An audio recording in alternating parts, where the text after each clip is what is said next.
No sabemos qué hizo el turno de la noche, si las camillas se ensució con algo, no lo sabemos. Entonces, convendría hacer una limpieza y o desinfección profunda en la camilla.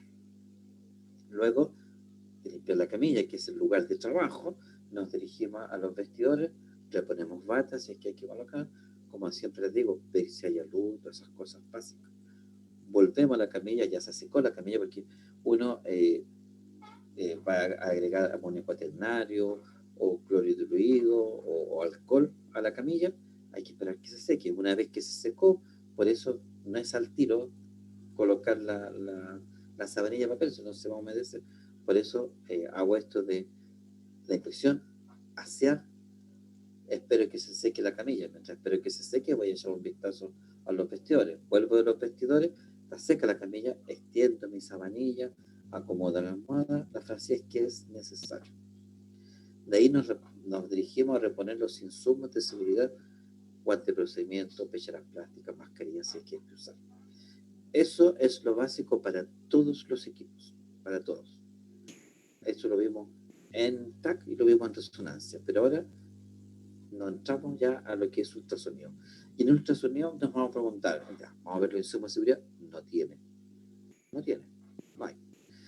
Encendemos el equipo como cualquier electrodoméstico, on, off. Se enciende, lo dejamos un ratito, porque el equipo empieza a hacer un chequeo interno. Todos estos equipos electrónicos de medicina hacen chequeo interno, ven si tienen los distintos periféricos, empiezan a cargar su software que es propio. Eso demora entre 3 y 5 minutos. Entonces lo encendemos y lo dejamos trabajando. Vamos a revisar equipo auxiliar. No hay equipo auxiliar acá no se producen paros cardíacos, no hay que tener inyectora, no hay medios de contraste, así que nada. Pero sí tenemos que ir a ver los insumos para el procedimiento, que en este caso son transductor y gel. Al transductor instalarlo según el examen que vamos a tomar y que esté limpio. Y el gel en su lugar. Además, falta agregar acá, por ejemplo, las sabanillas cortadas, dobladitas, para usar para secar al paciente una vez que termina el examen. En eso consiste la puesta en marcha de un equipo de resonancia, de ultrasonido, o sea, bastante simple. Recordando siempre un repasadito que lo que son los insumos de confort, bueno, bata, almohadilla, sabanilla de papel, frazada, de insumos de posicionamiento. Cuando hablamos de posicionamiento nos estamos refiriendo, por ejemplo, en radio cuando usamos estas esponjitas para colocar debajo de los pies, o un cojín más grueso, o un saco de arena para sujetar un brazo. Acá no existe eso, porque es un examen dinámico en que cuando el médico lo realiza, él va girando al paciente. Por ejemplo, para ver los riñones, se ve por atrás, por la espalda y por el lado. Entonces, va a acostar al paciente de lado mientras está haciendo el examen. A lo más uno le puede ayudar si que el paciente tiene dificultad de desplazamiento, pero de posicionamiento para sujetar al paciente no tiene. De repente un rollito de sábana para hacer una infección de hiperextensión de cuello para una tiroides, pero en general no se trata de que existan insumos de posicionamiento. Indispensables para el procedimiento, ya lo dijimos, transductor y gel ultrasónico. Insumos de seguridad no los tiene. Esto no produce radiaciones ionizantes, entonces el paciente se encuentra sin ningún tipo de inconveniente. Ya lo dijimos, para el procedimiento tenemos el gel, los transductores. Bueno, hacer notar que estos son los dos grandes grupos, el convexo y el lineal, porque el sectorial es una derivación del convexo. Y obviamente el gel. Como decíamos, de los posicionamientos, a lo más colocamos una almohadita acá atrás o una sabanilla doblada para que haga una hiperextensión del cuello y se pueda examinar bien la glándula tiroides. Pero es una cosa dinámica, no es algo que sea todo el rato una posición. Bueno, a lo nuestro. Este número que aparece acá, 040403, es la codificación FONASA. Para hacerlo más didáctico, yo lo agrupé según la disposición de que hace FONASA. O sea, cuando llega un paciente a su centro para hacerse un examen, va a llegar con un bono, y el bono va a decir eco abdominal. Bueno, ¿de qué se trata la eco abdominal? Esa es la traducción acá. Que vamos a usar un transductor. convexo, que varía entre 2 a 4, porque digamos que es 3,5, estamos dentro del nivel. Eso es lo normal, porque el convexo produce una gran penetración en el paciente, o sea, se puede ver bien a fondo. Acá hago una salvedad, que hay pacientes que son muy delgados o niños en que el médico podría usar un transductor lineal que avanza 3 o 4 centímetros de profundidad, porque si el paciente es muy delgadito, a veces bastaría para ver alguna estructura abdominales con eso, o un niño. ¿Para qué se hace este examen? Bueno, para estudiar distintos órganos y vasos abdominales, por ejemplo, arteria, aorta, hígado, vesícula y vías filiares, riñones, páncreas, vaso. Acá está mal escrito, no debiera decir adenopatía, debiera decir ganglios linfáticos, que eso es lo que corresponde, porque patía significa enfermedad. Eso. Si hablamos del abdomen, estas son las estructuras que vamos a ver: el hígado, el vaso que está atrás, el estómago, páncreas, los grandes vasos, vena cava, arteria, aorta. Eso es lo que vemos. Bueno, la arteria aorta es la arteria más importante del cuerpo, la más grande, de mayor diámetro, y va a llevar sangre desde el corazón al tórax, a las, al, perdón, al abdomen y a las extremidades inferiores. Esto, para que recordemos, es una imagen con un transductor convexo. Por eso se ve esa forma de abanico, ¿ya? Y las arterias son anecoicas, porque tienen sangre, pues se va a ver oscuro. Y esta es la arteria aorta. Acá hay algunas derivaciones de la arteria aorta, tanto ramificaciones, por ejemplo, que sería la mesentérica superior, que iría por ahí, o el tronco celíaco, que se refiere a esta estructura anatómica. Lo que observamos acá es hígado y parte de la piel acá. Eso es a grandes rasgos lo que se ve en una arteria aorta, ¿ya? Entonces, con transductor convexo. Para el estudio de hígado, principalmente se hace para estudiar el lóbulo derecho y el lóbulo izquierdo, y el lóbulo cuadrado que queda encerrado ahí. Y lo vamos a ver de esta forma: una estructura más o menos homogénea. Esta es la división entre un lóbulo y otro, que tiene que ver con esta división. Y la vena cava inferior, que va recorriendo por detrás, y se va a ver anecoico, igual que los pulmones que están acá arriba, anecoico porque tienen aire, que no van a poder reflejar los ecos. Entonces, estaríamos viendo esto de hígado. Otro esquema para que se acuerden: hígado, páncreas, duodeno, vesícula biliar, vías hepáticas. También vamos a ver los riñones en este examen. Esto es el riñón. Esta es la glándula suprarrenal periureteral, el uréter, que comunica con la vejiga. Este es el sistema de excreción de orina.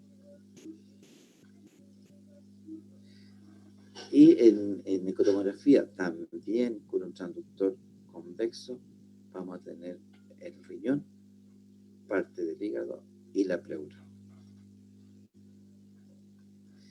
Acá, cuando hablamos, bueno, son todos convexos, cuando hablamos de longitudinal, de transversal, ya no son las referencias del cuerpo humano. Aquí se nos pierde un poquito esto de lo que era axial, lo que era sagital, lo que era coronal, porque son los planos según el corte, según el órgano. Ustedes saben que los riñones no se ven como están en el esquema, están inclinados hacia adentro y hacia atrás. Entonces ya no sería un corte. Si quisiéramos verlo entero, habría que verlo en forma oblicua. Entonces aquí se habla de corte longitudinal, o sea, a lo largo del riñón, cuanto más largo se ve, o transversal, en el eje como corto. Porque acá ya perdemos la referencia, lo que es arriba, abajo, es más o menos complicadito. El páncreas tiene dos funciones importantes. Es un órgano que cuesta ver, porque es como una consistencia así como de grasa, entonces muy blando, y es más o menos dificultoso. Entonces, las funciones del páncreas va a tener dos, como decíamos, uno de excreción, que tiene que ver con la digestión. Va a producir enzimas o jugos enzimáticos digestivos para poder reducir los alimentos, las proteínas y las chicándolas para que puedan ser absorbidas en el intestino. Entonces tiene una función exocrina, que es líquido que produce. Acá tenemos el páncreas, aquí por este conducto va a llegar al duodeno cuando vaya pasando los alimentos, lo deja caer ahí y le permite al cuerpo humano poder dividir proteínas, grasa, poder saponificar, lo que se llama, reducirla de tamaño para que puedan ser absorbidas por el intestino delgado. Y también tiene una función endocrina. La función endocrina está relacionada a la diabetes, porque tiene que ver con la producción de insulina y glucagón que sirven para la utilización del azúcar, el paso de la glucosa a las células. La insulina es como la llave para que entre la glucosa al interior de las células. Esa es la función importante. Cuando empieza a fallar este mecanismo, empieza a quedar la glucosa en la sangre. Y ahí es cuando se produce esto de la diabetes, que va a complicar todo. Entonces, repetimos, el páncreas tiene dos funciones, exocrina y endocrina. Cuando hablamos de endocrino, relacionan a hormonas que sirven para hacer algo. Muchas imágenes de páncreas es muy difícil de encontrar de buena calidad. Así por eso mejor no puse, porque las que habían eran malas. El vaso es otro órgano abdominal que tenemos que ver en el abdomen. El vaso tiene una función en el sistema inmunitario. Va a producir células sanguíneas, glóbulos blancos, va a destruir las células viejas y con el material de ellas va a poder hacer nuevas células. Está íntimamente ligado a todo el sistema linfático. Por ahí van a pasar muchas enfermedades que van a poder ser detenidas. ¿Se puede vivir sin vaso? Incluso el vaso sin fractura. Y bueno, insisto, adenopatía está mal escrito, deben ser ganglios linfáticos abdominales. Son estas pelotitas verdes que están siempre cercanas a lo que son los vasos sanguíneos. ¿Por qué están cercanos? Porque están ahí esperando que se produzca una infección para ir a atacar, para ir a resolver cualquier problema de inmunización. Y se ven así, redonditas. Esta es una imagen de transductor lineal, por eso se ve recto. Es un paciente bastante delgado porque esta es la piel, estos son los músculos estos que se ven en los abdominales y ya tenemos los ganglios acá. Esto debe medir aprox 3 centímetros. Es decir, desde la columna hasta la piel el paciente no tiene más allá de 6 centímetros, o sea, sumamente delgado. Por eso le decía que hay veces en que se usan transductores lineales en pacientes flacos. Otro estudio importante es la ecotomografía pelviana femenina. Cuando hablamos de pelviana femenina, nos estamos refiriendo a los órganos contenidos al interior de la pelvis. Vejiga, útero, recto, ovario. Incluye, ya la vulva se puede ver también porque existen tumores de vulva que hay que revisar. Ese es el estudio principal de la vejiga de la pelvis femenina. También tenemos estudios de pelvis masculina, en que acá se va a estudiar la próstata, glándulas seminales, vejiga y recto. Todo lo que es testículo se hace aparte en otro tipo de examen. Además que también se va a usar otro tipo de transductor. Hay un apartado especial que se llama ecotomografía de riñones y vasos. Si bien es cierto, en la ecotomografía abdominal se ven esos mismos órganos, existe esta otra variación dentro de FONASA que permite revisar solamente riñones y vasos. Exclusivamente. No vamos a revisar ni el hígado ni otra cosa. Riñones y vasos. y parte del uréter, pero tampoco la vejiga. ¿Para qué está diseñada? Para estudios de cálculos en los riñones principalmente. Lo que tenemos acá en un corte longitudinal también, con un esquema de transductor convexo. Esto que está acá es el uréter. Lo que está señalando acá es un cálculo bastante grande que proyecta una sombra, por eso se habla de sombra posterior, que está camino a la vejiga, que es esto, que está con orina. Al haber este cálculo va a provocar un tapón y el uréter hacia arriba se va a dilatar. Esa dilatación puede producir infecciones urinarias, además del típico dolor del paciente cuando esto está bajando.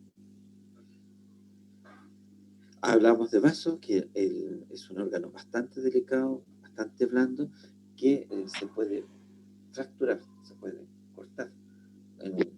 Por ejemplo, un accidente de tráfico fuerte suelen romperse porque se produce mucho movimiento y se parten por la mitad y se provoca un sangramiento abdominal más o menos importante y peligroso. Entonces, el paciente hay que llevarlo al pabellón y se saca el vaso. No hay mayor solución. ¿Qué problema va a tener el paciente? Bueno, problemas de posibilidades de infecciones, que tiene que cuidarse más de lo normal.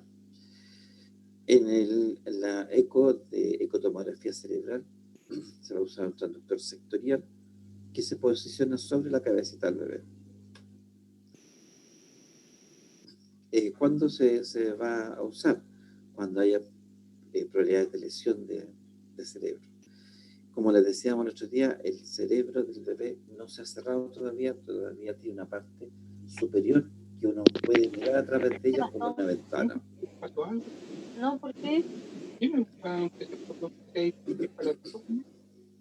No, pues si yo me voy a conectar, pues, ¿me avisáis cuando queréis que nos vamos? Por eso que queréis seguir conectado, yo no te llevo cosas. Es que te ayudo. No, por eso, si tú podías estar aquí, si querías estar aquí. Entonces, es un examen indoloro que no va a tener ningún problema para el paciente ni para nadie. Es fácil de hacer. Aquí estamos haciendo un esquema para ver por dónde entrarían los haz de eco. Y lo que queremos ver principalmente es esta estructura interna del cerebro. El cerebro en sí es una masa, sí, pero dividida en dos hemisferios, pero además va a tener lóbulos y en su interior tiene cavidades, tiene como espacios que están llenos de líquido, donde se produce el líquido cefalorraquídeo, más o menos en esta zona se produce ese líquido. Ese líquido va a bañar el cerebro por dentro y por fuera, incluso la médula espinal hacia abajo, cosa que todo nuestro sistema nervioso esté flotando con una amortiguación de agua. Esa es la principal función del líquido cefalorraquídeo. Y eso que se quiere estudiar en los bebés, bueno, es una imagen de un adulto, cómo se verían si estuvieran pintados estos espacios. Tienen dos laterales, un tercero que es medio y un cuarto que está hacia atrás. Esto no tiene aire, tiene líquido. ¿Para cuándo sirve? Las que son mamás saben que cuando los niños son pequeños, siempre las matronas están midiendo el perímetro de la cabeza, cuando la circunferencia de la cabeza. Hay parámetros normales, por ejemplo, supongamos que son 36 centímetros, que mida este perímetro a los 3 meses y debe medir 40 centímetros a los 9 meses. Pero hay bebés que tienen la cabeza un poco más grande, tiene 38, entonces, bueno, va a estudio porque pueden estar sospechando de una hidrocefalia, o sea, un aumento mayor de líquido cefalorraquídeo. Estas estructuras son las que estábamos hablando recién, de estas cavidades o ventrículos al interior del cerebro. Esto, que se ve negrito con esta porción blanca. Esa es la forma que se ve normal.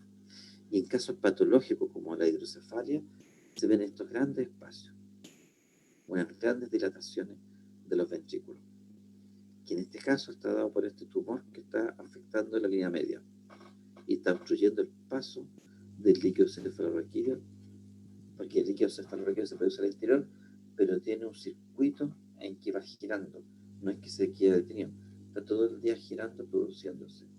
Al día se producen como 200 centímetros cúbicos de líquido cefalorraquídeo, o sea, un vaso, lo que es harto. Y eso está circulando, se está absorbiendo, se está fabricando a cada instante nuevo. Entonces, si se provoca un tapón considerable, va a hacer que estas cosas se dilaten.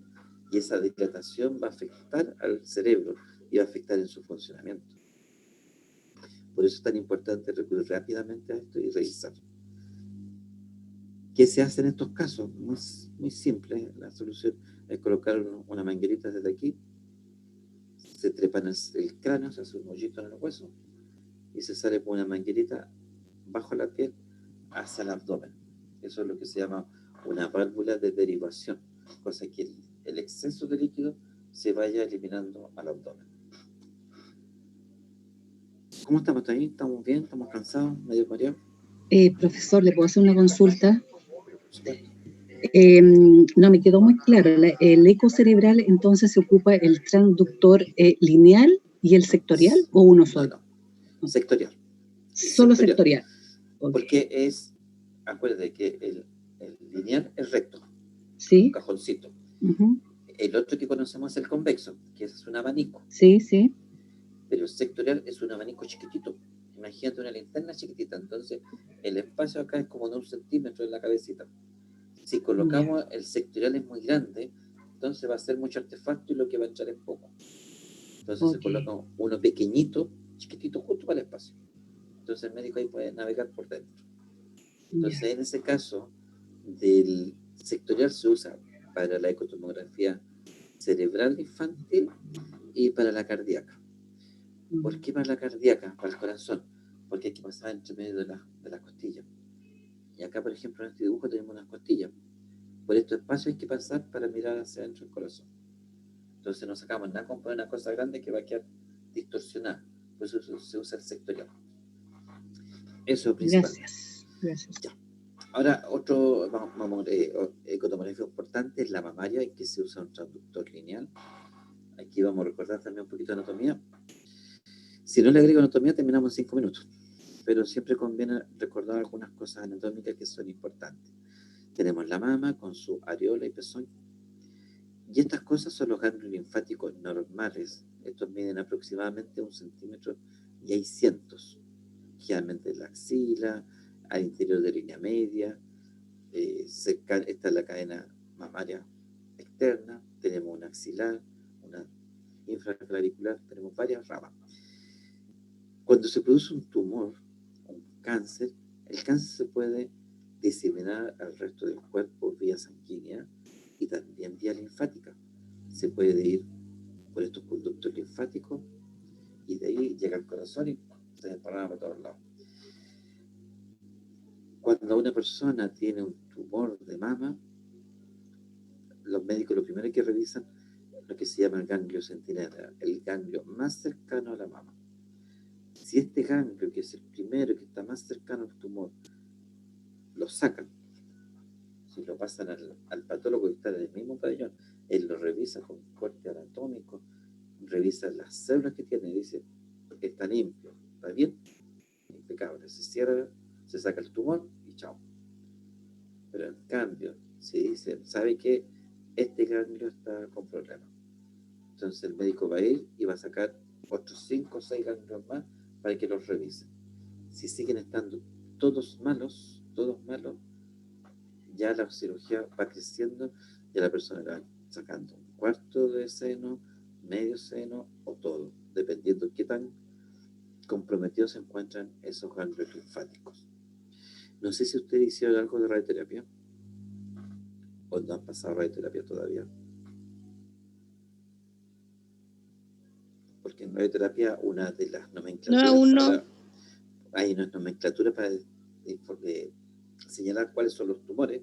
Están los M, están se llaman TMG, porque está el tamaño, la metástasis y los ganglios.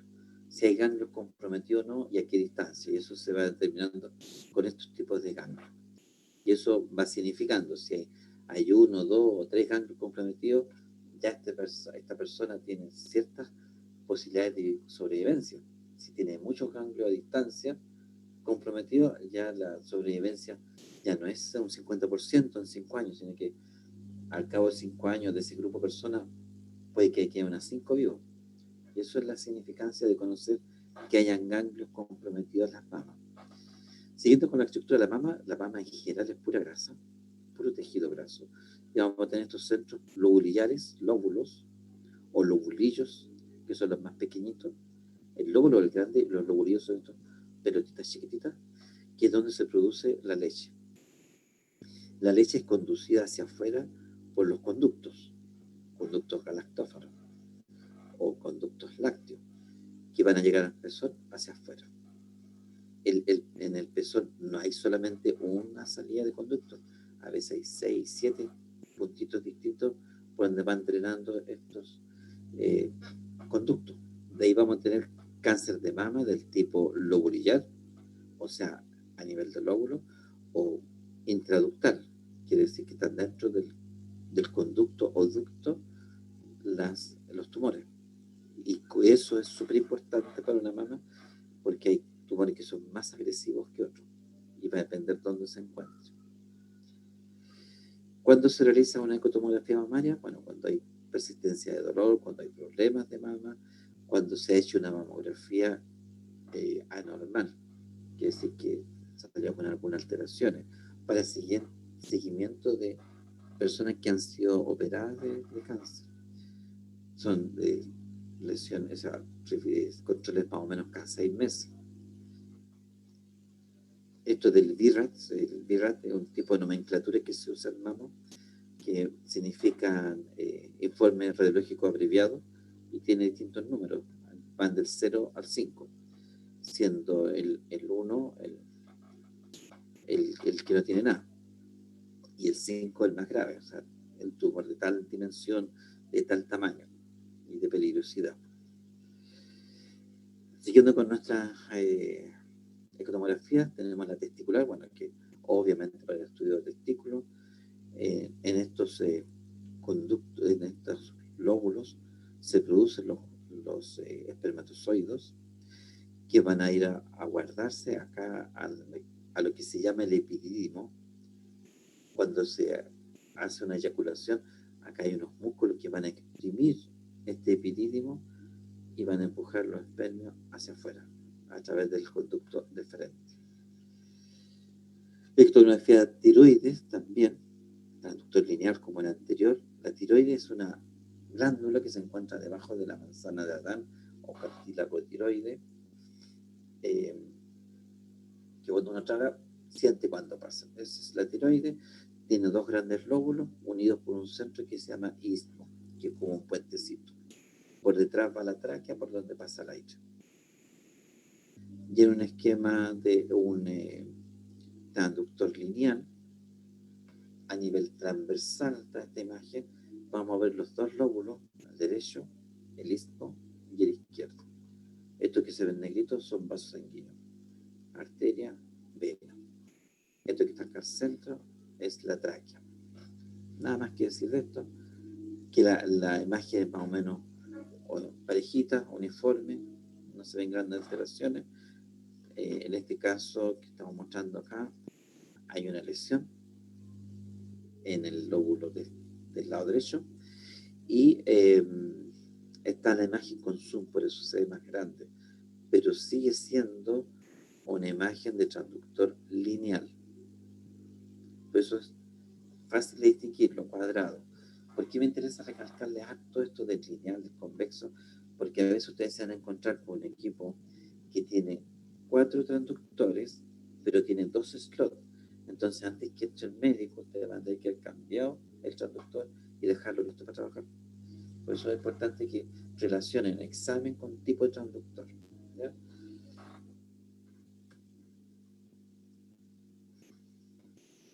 Ecotomografía de partes blandas, vascular, periférica y de cuello.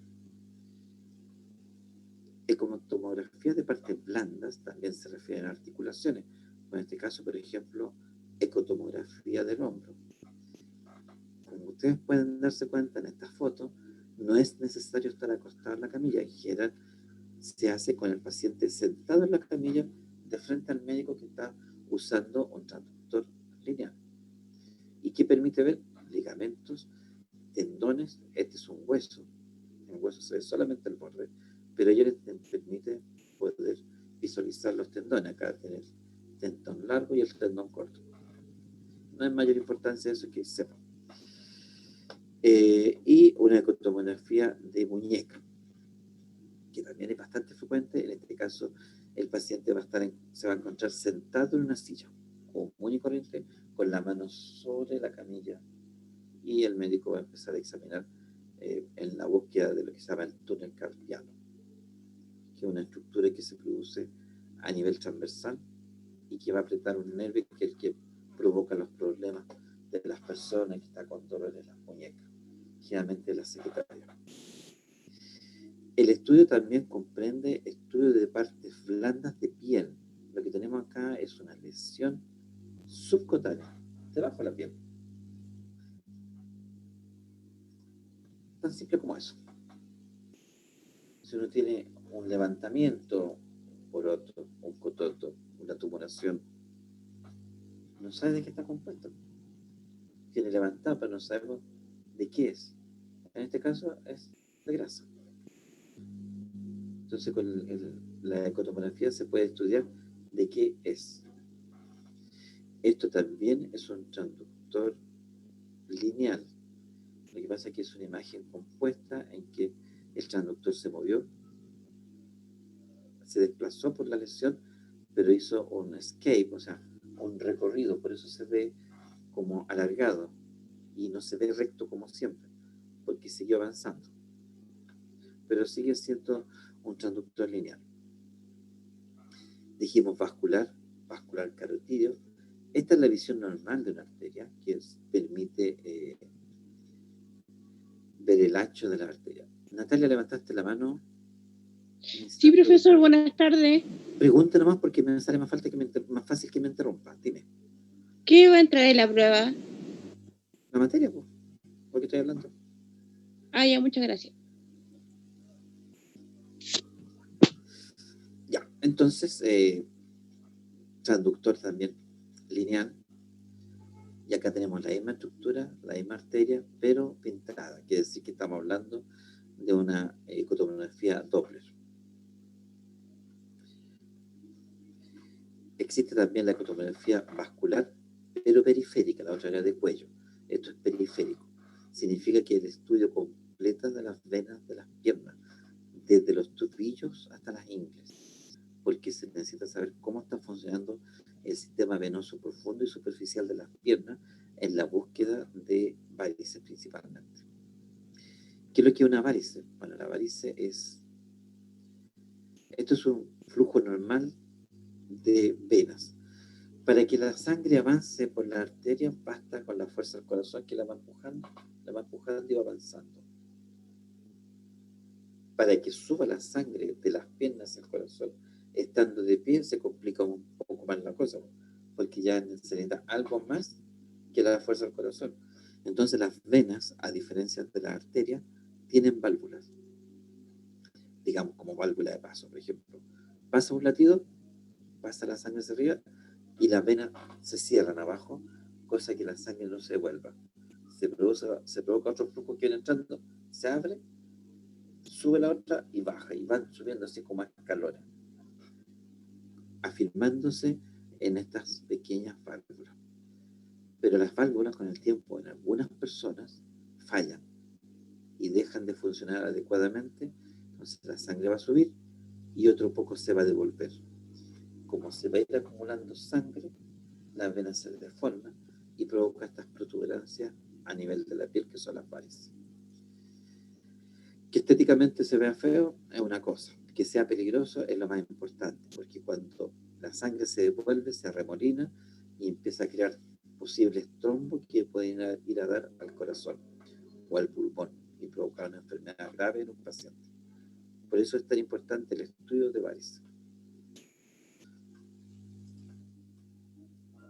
¿Qué hace un médico radiólogo? Un mapeo que se llama, para conocer cómo está funcionando el flujo venoso, ya sea el profundo o el superficial.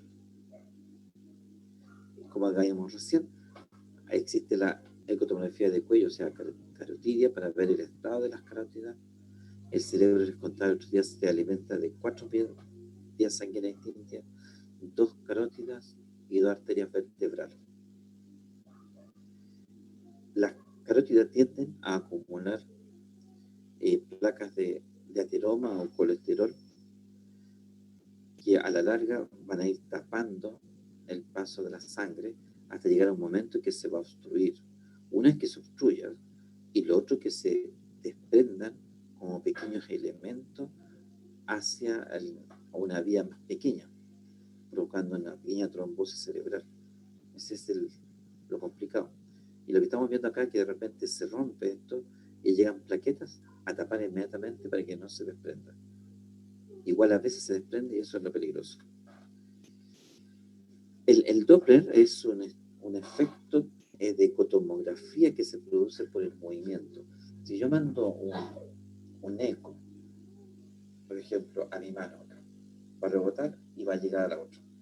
Tiro y llega. Entonces está calculando la distancia. Pero ¿qué pasa si esta mano se empieza a subir? Entonces el eco se va a ir demorando en volver porque se va distanciando. Entonces el equipo empieza a tomar asunto en este distanciamiento y va a suponer que hay un flujo. Puede ser un flujo hacia un lado o hacia el otro. Y él lo va a calcular. Y hay convenciones que dice, por ejemplo, toda la sangre que se mueve hacia el corazón es arterial y la pintamos roja. Por eso vamos a tener estos colores rojos. O azul, quiere decir que va de vuelta al corazón. Los rojos sale del corazón y el azul vuelve.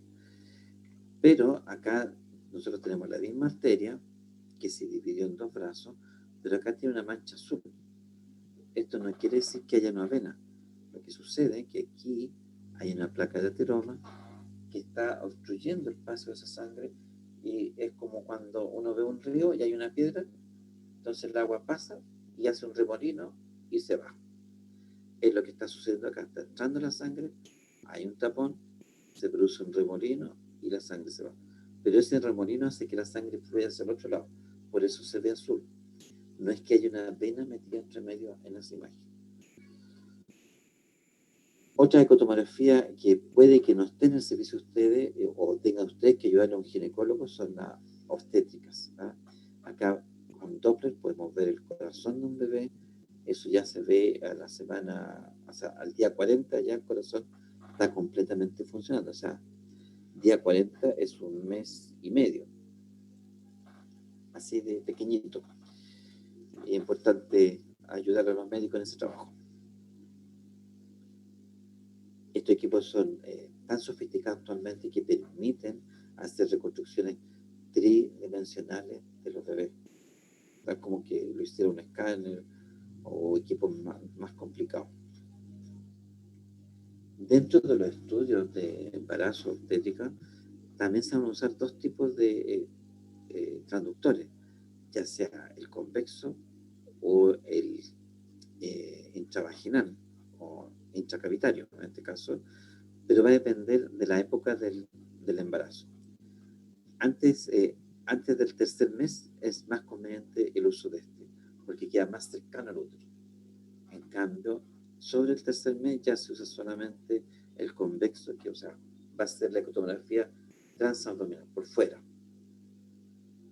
Ahí están las recomendaciones cuando uno y cuando el otro.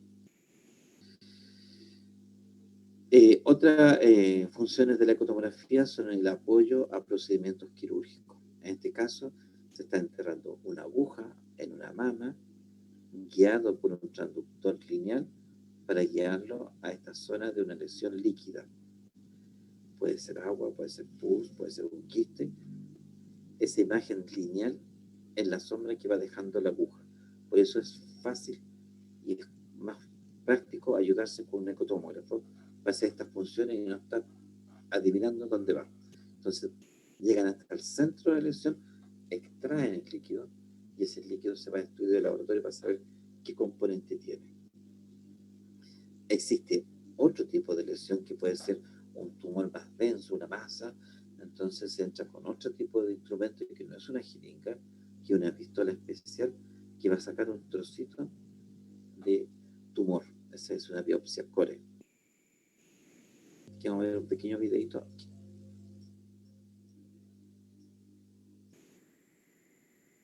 Y aquí a poquito.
Eso es importante, ¿eh? Siempre entregar indicaciones por escrito, porque a veces a uno le dicen las cosas y salió de la clínica y se le olvidó. Si en la consulta era al otro día, un mes más, siempre conviene que sean por escrito. Aquí tengo otra imagen que es para quitar la idea de que esto es solamente mama, nada más que para eso, porque puede ser, por ejemplo, en este caso, que hay un desgarro de un músculo y van a colocar, este es el desgarro, este es el músculo, se provocó un desgarro, o sea, se abrieron las fibras, por eso se ve aquí esta zona oscurita, que es que hay líquido, y van a colocar una inyección de corticoides para disminuir la inflamación. Eso es lo que vamos a ver en este pequeño videito.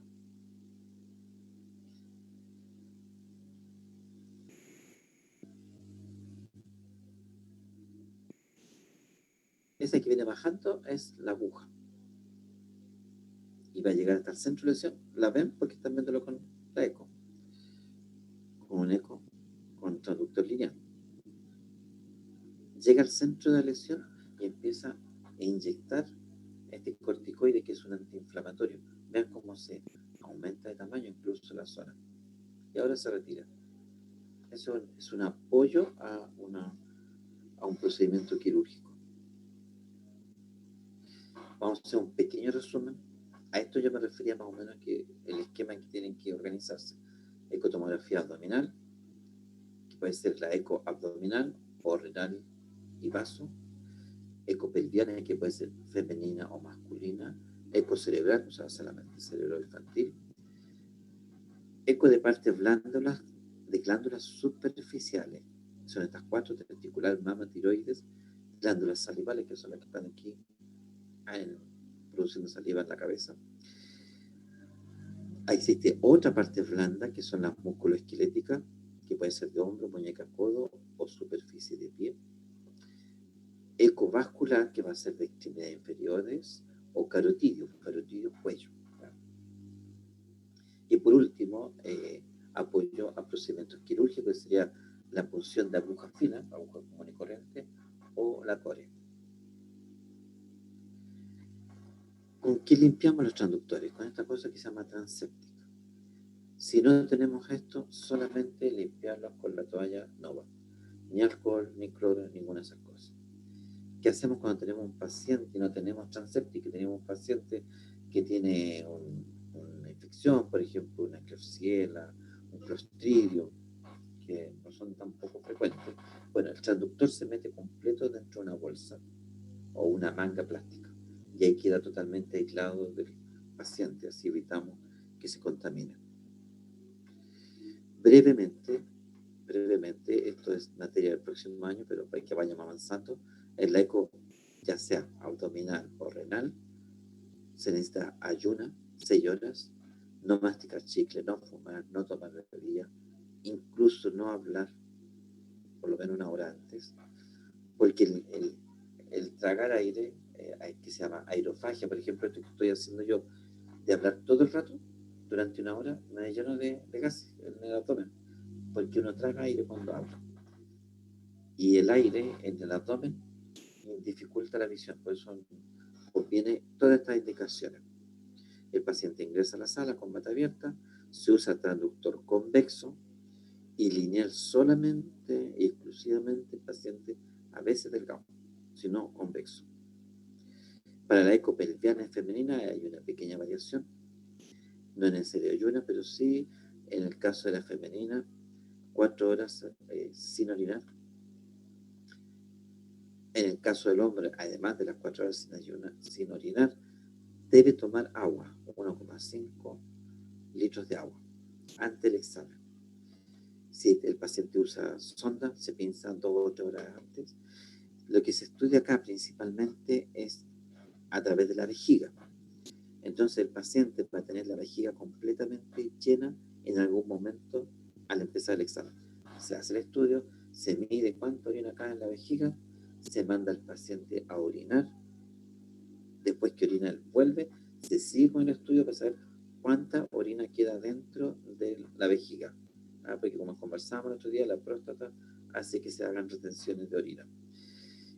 El transductor puede ser convexo o intracavitario. En la ecocerebral ya hablamos que se usaba el sectorial y se hace en niños pequeños, máximo 1 año, hasta el año se puede, más allá no. En preparación para glándulas superficiales no requiere ninguna preparación, se usa transductor lineal. Preparación para hombro es lo mismo, ninguna preparación, transductor lineal. Acá puse paciente de cúbito en la camilla, no necesariamente porque en estas 3 no es necesario. Para vascular, ya sea de piernas o carotidio, no tiene ninguna preparación especial, transductor lineal. En la biopsia core sí hay cosas importantes. Hay que hacer consentimiento informado porque es una punción, se va a ingresar al interior del paciente.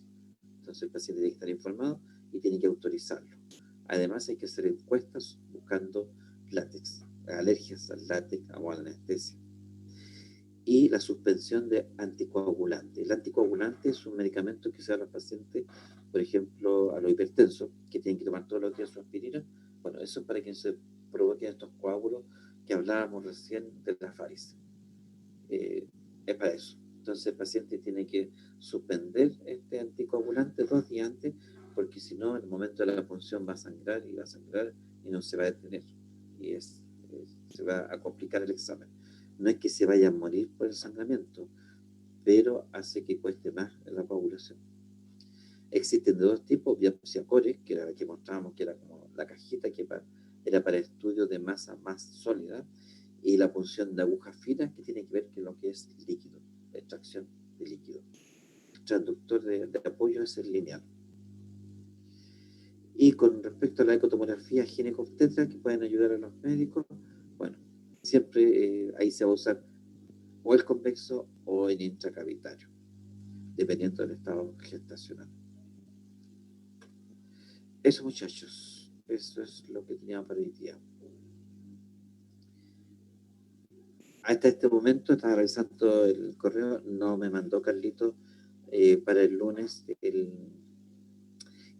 cuáles son los que tienen que ir al taller del día lunes, porque acuérdense que se divide en 4 el grupo y algunos van y otros no van. Ya el lunes sí tenemos que ir, o sea, yo voy a estar, pero no sé quién de ustedes van. Eso, yo pensé que Carlito iba a alcanzar a mandarlo, no lo mandó. Así que José, no sé si tú se lo pides a Carlos para que tú le avises a tus compañeros. No sé cómo se comunican con él. Bueno, profe, yo le digo hoy Porque día yo más rato. conversé ayer con él, conversé 15 minutos antes de entrar a clase y se lo olvidó, Carlito, tiene muchas cosas que hacer. Era para haberse lo entregado al tiro a usted, pero si ustedes se lo consiguen y se lo distribuyen, porque vamos a tener clase lunes, martes y jueves, creo, no me acuerdo este rato, ¿ya? Pero lunes y martes sí, de todas maneras, a las 6 de la tarde, 6:20. Ya, profe, yo converso con él y le hago la consulta. Déjame echar un vistazo a qué hora es la hora, porque eso lo tengo, sí, yo sé que hora entro, que es a las 6:20, 6:30.